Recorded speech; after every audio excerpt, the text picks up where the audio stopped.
2 வடை ஒரு tea. Hi guys, welcome to channel. இப்போ என்னாச்சுன்னு பார்த்தீங்கன்னா, எவன் கண்டுபிடிச்சோ என்னன்னு தெரியல. என்னைக்கு அந்த ரோரி வந்து முடிஞ்சோ அன்னிலேருந்து ஒருத்தவங்க அவுட் ஆகிட்டு இருக்கான். இப்போ பார்த்தா ஃபர்ஸ்ட் நேத்தன் எலிஸ் முடிஞ்சா, ஸ்பென்சர் ஜான்சன் எடுத்து வந்தாங்க, அவன் இன்ஜுரினாங்க.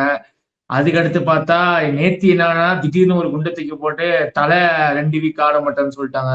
தலையை பார்க்கறதுக்காக தான் எல்லாரும் ரெடியா இருந்தோம். இந்த வருஷம் ஃபுல்லா ட்ரெயின் பண்ணி ஐபிஎல் மட்டும்தான் ஆடுன்னு வந்து வருவார்னு பார்த்தா அவரு 5 மேட்ச் போல மிஸ் பண்ணுவான்னு சொல்றாங்க. இப்ப ரீசெண்டா போனது யாருன்னு பார்த்தா பிரெவிஸ். பிரெவிஸும் இப்ப சைட் சைனால இன்ஜுரி 3 மேட்ச் ஆட மாட்டேன்னு சொல்றாங்க. இப்ப வந்து சென்னை சூப்பர் கிங்ஸ்ல சென்னை இன்ஜூர்ட் கிங்ஸ் ஆயிட்டாங்க. இதை பத்தி சொல்லி என்ன பண்ண போறாங்க, நாளைக்கு என்ன நடக்கும்? ஃபர்ஸ்ட் தோனிலேருந்து வரலாம். தோனி பிளேயிங் லெவன்ல செப்பேனா இருப்பாரா இல்லையாங்கிறது வந்துட்டு சீசன் ஒரு கொஸ்டினா தான் இருந்துச்சு. இன்ஜுரின்னு சொல்றாங்க. இப்போ ஃபர்ஸ்ட் 6 மேட்சஸ் சொன்னாங்க. இப்போ ஏப்ரல் 2 வரைக்கும் கிட்ட அவைலபிள் கிடையாதுங்கிற மாதிரி சொல்றாங்க. ஸோ இந்த டீம் செட் ஆயிடுச்சு, வின்னிங் ஸ்ட்ரீக்கை பிடிச்சிட்டாங்க அப்படின்னா காம்பினேஷனை பிரேக் பண்ணிட்டு தோனி உள்ள வருவாரான்னு கேட்டால் எனக்கு தெரிஞ்சு இல்லை. எனக்கு தோனி தெரிஞ்ச வரைக்கும் ஸோ சீசன் ஃபுல்லாக ஆடாமல் போகிறதுக்கு வாய்ப்பு இருக்கு. எலிஸ் நம்ம ஆல்ரெடி பேசிட்டோம். அதனால பிரெவிஸ் 3 மேட்ச் ஃபர்ஸ்ட் 3 மேட்சுக்கு இல்லைங்கிறது வந்துட்டு ஒரு பெரிய அடி தான் என்னை பொறுத்த வரைக்கும். ஏன்னா ஒரு யாரை வச்சு ரீப்ளேஸ் பண்றதுன்னே தெரியல. மேட்ச் ஆட் மேல எனக்கு பெருசா நம்பிக்கை இல்லை. ஸோ பிரெவிஸ் இடத்துல உருவில் ஆட வச்சுட்டு 1 டவுன்ல ஆயுஷ் ஆட தான் ஆட வைப்பாங்கன்னு நான் நினைக்கிறேன். நான் ஃபர்ஸ்ட் தோனி இன்ஜுரில இருந்து வருவோம். நல்லா தானே ஆடிட்டு இருந்தான். பிராக்டிஸ் மேட்ச் எல்லாம் பாத்துறேன். பிராக்டிஸ் மேட்ச் கீப்பிங் மட்டும் பண்ணல. பட் ஆனா நம்ம பார்த்தப்ப நல்லா தான் ஆடிட்டு இருந்தான். ஃபுட்பால் ஆடினா, நம்ம போன அன்னைக்கு ஸ்பிரிண்டிங் எல்லாம் பண்ணா, ஒன்னும் பிரச்சனை இல்லாம இருந்துச்சு. இந்த காஃப் இன்ஜுரி எப்போ வந்துச்சுன்னு தெரியல. 2 வீக் ஆகும் சொல்றாங்க. இது வரைக்கும் தோனி வந்து 2 வீக் ஐபிஎல் மிஸ்ஸே பண்ணதில்லை இது வரைக்கும். இது வந்து ஃபர்ஸ்ட் டைமா தோனி, ஜடேஜா, ரெய்னா இல்லாம சிஎஸ்கே வந்து ஃபர்ஸ்ட் டைமா போகுது ஃபீல்டுல. அதை பத்தி என்ன நினைக்கிறேன்? எப்பவுமே ஃபுல்லா எக்ஸ்பீரியன்ஸை மட்டுமே பேக் பண்ணி தான் சிஎஸ்கே விளையாட பார்த்துருக்கோம். இந்த வாட்டி பிளேயிங் லெவன்ல இன்எக்ஸ்பீரியன்ஸ் பர்சன்ஸ் தான் அதிகமா இருக்காங்க. சிஎஸ்கே சொல்ல முடியாது. புதுசா ஒரு புது டீமா ஒரு உள்ள போற மாதிரி தான் இருக்கு. இது என்ன வேணாலும் நடக்கலாம். பயங்கரமா கிளிக்கும் ஆகலாம், இல்ல மிஸ் ஃபயரும் ஆகலாம். ஸோ எப்படி பண்றாங்கன்னா ஆகும். சரி, நான் இப்போ தோனி வந்து பிளேயிங் லெவல்ல வந்து நேற்று வரைக்கும் இந்த இன்ஜுரிக்கு முன்னாடி செட் ஆயினா தான் நான் வச்சிருந்தேன். அதுவும் சிஎஸ்கே மேனேஜரும் அப்படிதான் வச்சிருந்திருப்பாங்க. தோனியை வந்து அவன் ரீசன்ட் ஒரு இன்டர்வியூல சொல்லியிருந்தான் வந்து நான் கீப்பிங் பண்ணனா கெரியர் வரதே வேஸ்ட், நான் பேட்டிங்கோட கீப்பிங் தான் எனக்கு ரொம்ப வேல்யூ நான் பண்றேன் அப்படின்னு அவன் சொல்லியிருந்தான். இப்ப அவன் போயிட்டானா ஸ்ட்ரெயிட்டாவே வந்து கார்த்திக் சர்மா உள்ள வந்துடுவான்னு எடுத்துக்கலாமா? கார்த்திக் சர்மா தான் அவன் எடுத்து கார்த்திக் சர்மா தான் தோனி எடுத்து கார்த்திக் சர்மா தான் எடுத்துருவாங்க. இப்ப என்ன பிரச்சனைனா, இப்ப பிரெவிஸ் இன்ஜுரி ஆயிட்டதுனால இப்ப வந்து நீ வந்து மிடில் ஆர்டர் வந்து இப்ப வேற ஒருத்தர் எடுத்துட்டு வரணும். நான் வந்து என்ன ஃபீல் பண்ணேன்னா, அவங்க மேட்ச் ஆர்டர் எடுத்துட்டு வரதுக்கு என்ன நான் ஏன் கன்வின்சிங்கா இருப்பேன்னா, அவன் ஒரு ஆஃப் ஸ்பின் போடுவான். இதுல பார்த்தா 2 ஓப்பனிங் பேட்டர் வந்து லெஃப்ட் ஹேண்டர் பிளஸ் வந்து ஹெட்மேர் லெஃப்ட் ஹேண்ட். அவங்க லெஃப்ட் ஹேண்டர் நிறைய இருக்காங்க. நம்ம வந்து கண்டிப்பா ஒரு ஆஃப் ஸ்பின்னர் கண்டிப்பா தேவைப்படும். கண்டிப்பா மேட்ச் ஆர்ட் எடுத்துட்டு போவோம் நான் நினைக்கிறேன். ஏன்னா மேட்ச் ஆர்ட் வந்து இப்போ இன்ஜுரி தான் சொன்னாங்க. ஆனா வந்து இதுல நல்லா பவுலிங் போட்டான். நான் பார்த்தேன் அந்த பிராக்டிஸ் மேட்ச், அந்த வீடியோஸ் நம்ம பார்த்தோம். அந்த வீடியோல நல்லா தான் பவுலிங் போட்டான்.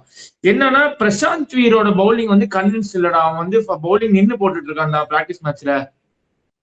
எனக்கு பிரசாந்த் வீர் பார்க்கும்போது என்ன தோணுதுன்னா, ஜடேஜா வந்துட்டு ஸ்லோவா போட வேண்டிய பிச்சு குக்கரா போடுவான். பட் ஆனா அவன் வந்துட்டு ரொம்ப பாலை வந்து ஃபிளைட் பண்ணி ஸ்லோவா போடுற மாதிரி ஒரு ஃபீல் இருக்கு. இல்ல, அவன் பழைய வீடியோ வந்து இந்த வீடியோ கம்பேர் பண்ணி ஒருத்தன் போட்டிருந்தாங்கன்னா பார்த்தப்போ வந்து அவன் வந்து ஷோல்டர் இன்ஜுரினா சரியாகல. அவன் வந்து கிரீஸ்ல வந்து நின்று பால சும்மா போட்டுட்டு இருக்கான். அவன் வந்து ஃபுல் கம்ப்ளீட் ஆக்ஷனே கம்ப்ளீட் பண்ணாம போட்டுட்டு இருக்கான். என்ன ரீஹாப் முடியலன்ற மாதிரி சொல்லிட்டு இருக்காங்க. அவன் பிராக்டிஸ்க்காக தான் சும்மா போடுறான்றாங்க. ரீஹாப் முடியலன்னா அகில் ஹுசைன் தான் ஆடுவாங்க, வேற வழி இல்ல. வேற என்ன பண்றது? இப்போ வந்து பெரிய பிரச்சனை ஆயிடுச்சு. இப்ப என்னன்னா வந்து ஜெமி ஓவர்டன் ஆடுவான். இப்ப தோனி இருந்ததுனால ஜெமி ஓவர்டன் ஆட வச்சுட்டு பிரசாந்த் வீர், கார்த்திக் சர்மா போல ஆட வச்சு போயிருந்திருப்பாங்க. இப்போ வந்து பிரசாந்த் வீரும் ஒழுங்கா போலிங் போடலங்கிறப்ப உங்களுக்கு கண்டிப்பா ஒரு ஸ்பின்னரோட போக முடியாது. அதான் இப்போ வந்து மேட்ச் ஆட்ட நம்பி 4 ஓவர்னு போக முடியாது. அவனை வச்சு மேபி ஒரு 2 ஓவர் ஓட்டலாம், அங்க ஏதாவது பண்ணலாம். அது மட்டும் தான் பண்ண முடியும். அவங்க வந்து அகில் ஹுசைன் இப்ப கண்டிப்பா ஆட வைக்கும். அகில் ஹுசைன் நம்ம பிளேயிங் லெவல்ல இல்லாம இருந்தா 2 ஃபாரின்ஸ் மேல எடுத்துட்டு போக மாட்டாங்கன்னு நினைச்சா இப்போ வந்து இப்படி ஆகி போயிடுச்சு. இப்ப நம்ம வந்து பிளேயிங் லெவன் சொல்றேன். இந்த பிளேயிங் லெவன் தான் ஆடுவோம் நான் நினைக்கிறேன். ஏதாவது சேஞ்ச் தான் சொல்லு. சாம்சங் ருத்ராஜ் எனக்கு தெரிஞ்சு 1 டவுன்ல வந்து அவங்க உர்விலோ ஆயுஷ் 2ல ஏதாவது ஒண்ணு போட்டுக்கலாம். அவங்க யாருக்கு ப்ரிஃபர் பண்ண வேர்ல்ட் கப் வின்னிங் கேப்டன் கொடுக்குறாங்களா இல்ல உர்வில் பட்டேல் நெட்ஸ்ல இம்ப்ரெஸ் பண்ண உர்வில் பட்டேல் தராங்கன்னா தெரியல. 2 பேரும் ஆட வாய்ப்பு இருக்குன்னு நீ சொல்ற, அப்படியா? நான் மேட்ச் ஷாட்டுக்கு பதிலா உருவில் ஆடலாம்னு சொன்னேன். பட் ஆனா நீ சொன்ன இது வந்து ஓகே அப்ப தான். ஆனா லெஃப்ட் ஜெமி ஹேண்டர் ஹெவியா ஓட்டன் அக்கீல் ஹுசைன் 2 பேரையும் ஆடலாம்னு நீ சொல்றியா? ஜேமி ஓட்டன் நான் சொல்லல. அகில் இப்ப ஹுசைன் வந்து அப்ப 4 ஃபாரினர் 3 ஃபாரினர் தானே போறோம். ஹென்றி பிளேயிங் அகில் லெவன் நான் ஹுசைன். சொல்றேன். என்னோட பிளேயிங் லெவன் என்னன்னா சாம்சன், ருத்துராஜ், உர்வில் பட்டேல், பிரவிஸ்க்கு பதிலா மேட்ச் ஷாட் ஆட வச்சுட்டு தூபே, கார்த்திக் சர்மா, அகில் ஹுசைன். எனக்கு வந்து இங்கதான் ஒரே ஒரு அகில் ஹுசைனுக்கு அடுத்து பிரசாந்த் வீரா இல்ல வந்து ராமகிருஷ்ண கோஸ் யாராவது ஒருத்தவங்க ஆட வைப்பான்னு நினைக்கிறேன். பிரசாந்த் வீர் பவுலிங் போடலன்னா அவனை ஆட வைக்கிறது வேஸ்ட், பேட்டிங்காக, ஸ்பெசிஃபைட் பேட்டிங்காக. இன்னொன்னு சிஎஸ்கே வந்து 14 கோடிக்கு எடுத்த 2 பிளேயருமே எக்ஸோஸ் பண்ணுவாங்களா ஃபர்ஸ்ட் மேட்ச்ங்கிறது டவுட். நமக்கே தெரியும் ஆட வைக்க மாட்டாங்கன்னு. அது ஓகே. பட் ஓவர் 10 ஆடலன்னா ஆட்டோமேட்டிக்கா பிரசாந்த் கோஸ் தான், சாரி அவன் தான் ஆடி ஆகணும். ராமகிருஷ்ணன் ராமகிருஷ்ண கோஸ் தான் கோஸ் ஆடி தான். ஆகணும். இப்ப வந்து ராமகிருஷ்ணா கோஸ் ஆடினா அவங்களுக்கு வந்து என்னன்னா வந்து ராமகிருஷ்ணா கோஸ் ஆட வச்சாங்கன்னா 100 அகமது, கலீல், கம்போஜ் போகலாம். பிளஸ் வந்து அவங்க இம்பாக்ட் பிளேயர் தேவையானப்ப மேபி பேட்டிங் செகண்டா இருந்துச்சுன்னா ஆயுஷியோ இல்ல ஆயுஷை உள்ள கொண்டு வர பார்க்கலாம். அப்படி இல்லைன்னா அவங்களுக்கு பவுலிங் தேவைப்படுச்சுன்னா இப்ப சப்போஸ் வந்து அவங்களுக்கு இன்னொரு ஒரு பவுலர் வேணும்னா அவங்க வந்து வேற ஒரு பவுலரை உள்ள கொண்டு வர முடியும். இதுதான் வந்து அவங்களுக்கு பெட்டரான ஆப்ஷனா இருக்கும். இப்ப என்ன பிரச்சனைனா இப்ப வந்து இதுல வந்து 2 இதுல வந்து இப்ப நம்மளோட டீம்ல வந்து எத்தனை ஃபாரினரா இருக்காங்க? 1 2 3 தான் இருக்காங்கடா. பேட் ஷாட் இவன் மேட் ஹென்றி ஹென்றி அகில் மேட் ஹென்றி ஹுசைன். வந்து அவங்க இம்பாக்ட் பிளேயரா வச்சுப்பாங்க. மேட் ஹென்றி இம்பாக்ட் பிளேயரா வச்சுட்டு போவாங்க.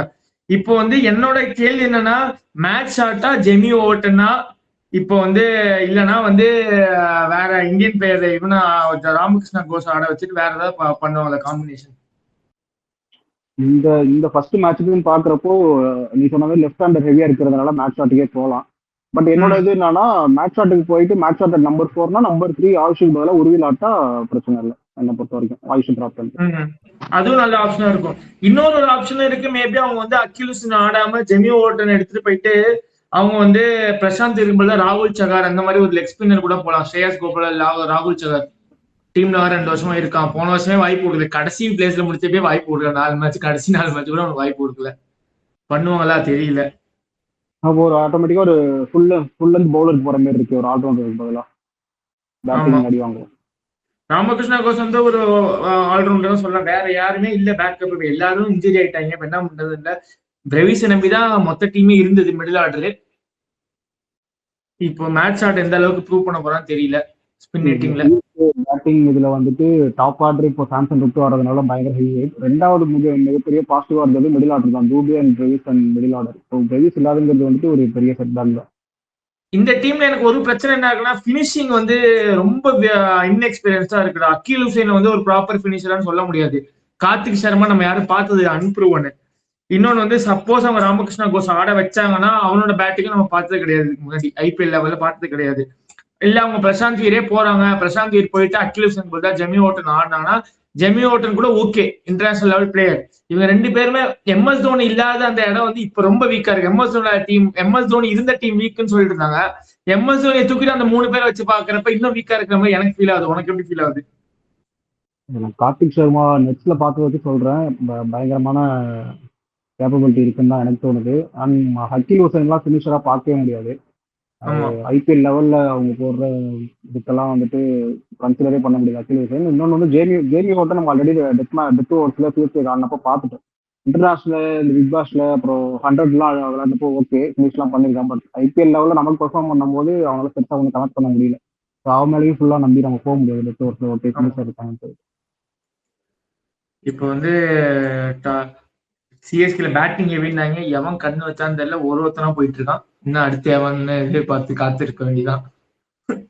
நாளைக்கு ஒரு நாள் தான் இருக்கு. இன்னைக்கு நாளைக்கு காலையில அனௌன்ஸ்மெண்ட் வரவும் சான்ஸ் இருக்கு. நாளைக்கு காலைல captain Ruturaj Gaikwad injury, Samson TV captain வந்துருமா?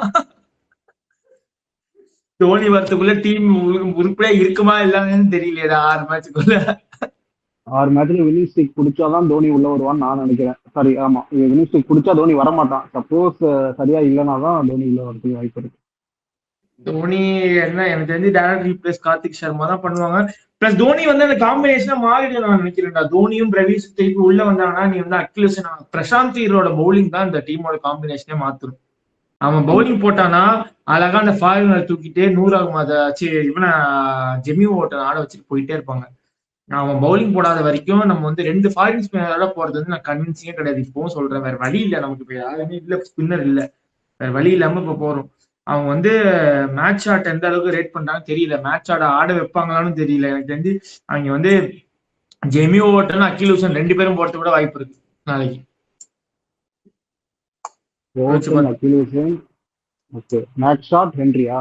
மேட்ச் ஷாட் இல்ல, Overton Akeal Hosein 100 Ahmed Matt Henry, இந்த 4 பேரோட போறதுக்கு வாய்ப்பு இருக்கு, சொல்ல முடியாது. அதான் நான் ஸ்டார்டிங் சொன்னது அதுதான். அதாவது பிரவிஸுக்கு பதிலாக உருவில் ஆடிட்டு ஆயுஷ் நம்பர் 3 ஆடிட்டா முடியும். பாப்போம் எப்படி போறாங்கன்னு. இப்ப வந்து நாளைக்கு என்ன நடக்கும்னு நினைக்கிற? சிஎஸ்கே ஜெயிப்பாங்களா? வின்னிங் பர்சன்டேஜ் என்ன? பராக்கோட கை ஓங்குமா இல்ல ருத்துராஜோட கை ஓங்குமா?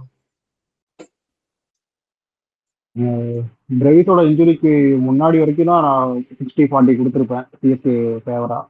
இப்போ வந்துட்டு எனக்கு 50-50 தான் தோணுது. துண்டு தவறுமா? துண்டு தவறுமா? வாய்ப்பு இருக்குன்னு தான் எனக்கு தோணுது. எல்லாரும் எதிர்பார்த்துட்டு இருந்த அந்த Jadeja bowling to MS Dhoni, அது கூட நடக்காது போல. ஜடேஜா பவுலிங் டு சாம்சன் நடக்கும், அது ஜடேஜா பவுலிங் டு ருட்டும் நடக்கும் கண்டிப்பா. அப்போ என்ன நடக்குதுன்னு எனக்கு தெரிஞ்சு ஸ்டில் வந்து சிஎஸ்கேவோட பேட்டிங் லைன் வந்து ஸ்ட்ராங்கா இருக்குன்னு நான் ஃபீல் பண்றேன்.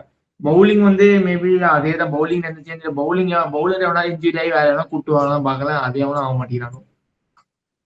போன டைம் குர்ஜப் கிட்ட இன்ஜுரி அனுப்பிச்சு விட்டாங்க, அது மாதிரி எதனா பண்ண வேண்டியது. ஆமா, கையே உடச்சி அனுப்பிச்சு விடுங்க. சரி, அவ்வளவுதான் இந்த வீடியோ. பார்ப்போம் சிஎஸ்கே எப்படி பண்றாங்கன்னா, மேட்ச் முடிச்சுட்டு வந்து ரிவ்யூ பார்ப்போம்.